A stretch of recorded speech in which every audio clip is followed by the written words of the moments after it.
Dear friends, ನೋಡಿ, ನಾನು ಯಾವಾಗ ಮೀಸಲಾತಿ ಕುರಿತಾದ ಒಂದು ಮಾಹಿತಿ ಬಂದಿರ್ತೈತಿ, ಆ ಒಂದು ಮಾಹಿತಿಯನ್ನ ಯಾವ ತರ ಇರುತ್ತೆ ಅನ್ನೋದನ್ನ ಕೊಟ್ಟಾಗ ಹಲವಾರು ಜನ ಹೇಳ್ತಾರೆ, ಬರೀ ನೀವು ಮೀಸಲಾತಿ ಬಗ್ಗೆ ಮಾತಾಡ್ತೀರಿ, ಅದು ಮಾತಾಡ್ತೀರಿ ಅಂತ. ನಾನು ಇವತ್ತು ಧಾರವಾಡ ಡಿಸ್ಟಿಕ್ ಕಲೆಕ್ಟರ್ ಆಫೀಸ್ ಮುಂದೆ ಮಲ ಹೊರುವ ಪದ್ಧತಿ ನಿಷೇಧ ಕಟ್ಟುನಿಟ್ಟಾಗಿ ಜಾರಿಗೆ ಮಾಡುವಂತ ಈ ಕಾರ್ಮಿಕರು ಏನು ಸ್ಟ್ರೈಕ್ ಮಾಡ್ತಿದ್ದಾರೆ ಇದನ್ನ ಕುರಿತು ಮಾತನಾಡ್ತಿದ್ದೀನಿ. ಮಲ ಹೊರುವ ಪದ್ಧತಿಯನ್ನ ಇವತ್ತಿನ ನಾಗರಿಕ ಸಮಾಜದಲ್ಲಿ ನಿಷೇಧ ಮಾಡಲೇಬೇಕು. ಯಾವುದೇ ಕಾರಣಕ್ಕೂ ಇದು ಮುಂದುವರಿಬಾರ್ದು. ಮಾನವೀಯತೆ ದೃಷ್ಟಿಯಿಂದ ಇಂತಹ ಒಂದು ವ್ಯವಸ್ಥೆ ಇರಬಾರ್ದು. ಈ ಕಾಯ್ದೆ ಏನ್ ಹೇಳ್ತೈತಿ, ಲಾಸ್ಟಿಗೆ ನನ್ನ ಒಪಿನಿಯನ್ ಕೂಡ ನಾನು ನಿಮ್ಗೆ ಹೇಳ್ತೀನಿ. ಮಲ ಹೊರುವ ಪದ್ಧತಿ ನಿಷೇಧ ಕಾಯ್ದೆ 2013 ಕಾಯ್ದೆ ತಂದಾರ. ಇದು ಎಕ್ಸಾಮ್ ರಿಲೇಟೆಡ್ ಕೂಡ ಬಹಳ important. The prohibition of employment as manual scavengers and their rehabilitation act 2013. ಈ ಕಾಯ್ದೆ ಯಾಕೆ ಬೇಕಾಗಿತ್ತು ಅಂದ್ರೆ, ನೋಡಿ, ಏಜ್ ಓಲ್ಡ್ ಸಿಸ್ಟಮ್ ಆದಂತ ಭಾರತದಲ್ಲಿ ಹಿಂದೆ ಮಾನವರ ಮಲವನ್ನ ಕೈಯಿಂದ ಸ್ವಚ್ಛಗೊಳಿಸುವುದು ಅಥವಾ ಸಾಗಿಸುವಂತಹ ಒಂದು ಅಮಾನವೀಯ ಇಂಪಾರ್ಟೆಂಟ್ ಆಗ ಪದ್ಧತಿ ದೇಶದ ಕೆಲವು ಭಾಗಗಳಲ್ಲಿ ಮುಂದುವರೆದಿತ್ತು. ಈ ಪದ್ಧತಿಯನ್ನ ಸಂಪೂರ್ಣವಾಗಿ ನಿಷೇಧಿಸುವುದು ಮತ್ತು ಆ ಒಂದು ಕೆಲಸದಲ್ಲಿ ಕೆಲಸ ಮಾಡ್ತಿರೋರಿಗೆ ಪರ್ಯಾಯ ಜೀವನೋಪಾಯವನ್ನು ಒದಗಿಸುವುದು ಈ ಕಾಯ್ದೆಯ ಮೂಲ ಉದ್ದೇಶ ಆಗಿತ್ತು. Is it clear? ನೆಕ್ಸ್ಟ್, ಕಾಯ್ದೆಯ ಪ್ರಮುಖ ಉದ್ದೇಶಗಳು ಏನಂದ್ರೆ, ಮಲ ಹೊರುವ ಕೆಲಸಕ್ಕೆ ಮಾನವರ ನೇಮಕಾತಿಯನ್ನ ನಿಷೇಧಿಸುವುದು. ನೆಕ್ಸ್ಟ್, ಅಸ್ವಚ್ಛ ಶೌಚಾಲಯಗಳ ಅವುಗಳನ್ನ ತೆಗೆದುಹಾಕುವುದು. ಚರಂಡಿ ಮತ್ತು ಸೆಪ್ಟಿಕ್ ಟ್ಯಾಂಕ್ಗಳ ಅಪಾಯಕಾರಿ ಸ್ವಚ್ಛತೆಯನ್ನ ನಿಷೇಧಿಸುವುದು. ಈ 3 ಫೀಚರ್ಸ್ಗಳು ಆ ಒಂದು ಕಾಯ್ದೆಯಲ್ಲಿ ಇರೋದನ್ನ ಕಾಣ್ತೀವಿ.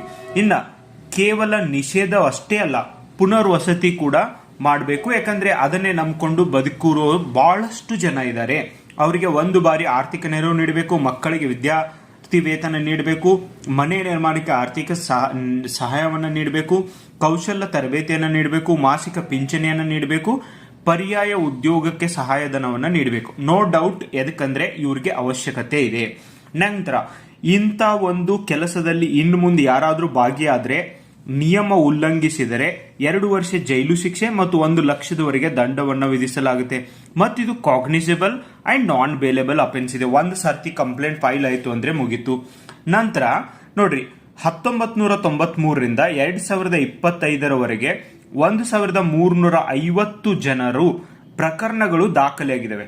ಅಂದ್ರೆ ಸೀವೇಜ್ ಟ್ಯಾಂಕ್ ಒಳಗೆ, ಸೆಪ್ಟಿಕ್ ಟ್ಯಾಂಕ್ ಒಳಗೆ ಸ್ವಚ್ಛಗೊಳಿಸಲಿಕ್ಕೆ ಜೀವ ಕಳೆದುಕೊಂಡವರ ಸಂಖ್ಯೆ. Definitely this is wrong. ಇಂಥ ವ್ಯವಸ್ಥೆಯನ್ನ ಒಪ್ಕೊಳ್ಳಕ್ಕೆ ನಾಗರಿಕ ಸಮಾಜದಲ್ಲಿ ಸಾಧ್ಯನೇ ಇಲ್ಲ. ನೆಕ್ಸ್ಟ್, ಮಾನವೀಯತೆ ಡೆಫಿನೆಟ್ಲಿ ಮುಖ್ಯ ಗೈಸ್. ಇದೇ ಮನುಷ್ಯ ಇವತ್ತು ಚಂದ್ರನ ಮೇಲೆ ಕಾಲಿಟ್ಟಿದ್ದಾನೆ, ಸೂರ್ಯನ ಅಧ್ಯಯನಕ್ಕೆ ಆದಿತ್ಯ ಎಲ್ವನ್ನ ಕಳಿಸಿದ್ದಾನೆ, ಮಂಗಳ ಗ್ರಹ ತಲುಪಿದ್ದೇವೆ. ಅಂಡ್ ಇಂದು ಅವಶ್ಯಕತೆ ಇರುವುದು ಚರಂಡಿ ಸ್ವಚ್ಛಗೊಳಿಸುವ ತಂತ್ರಜ್ಞಾನ ಈಸ್ ಮೋರ್ ಇಂಪಾರ್ಟೆಂಟ್ ದೆನ್ ಈ Chandrayaan.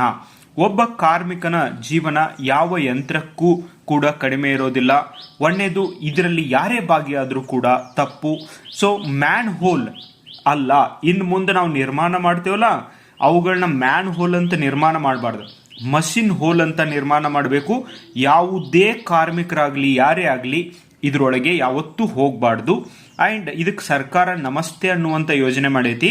National action for mechanised sanitation ecosystem 2023-24 ಯೋಜನೆಯನ್ನು ತಂದೈತಿ. ಎಲ್ಲಾ ಕಡೆ ಮಷಿನ್ ರೋಬೋಟ್ಗಳನ್ನ ಯೂಸ್ ಮಾಡಕ್ಕೆ.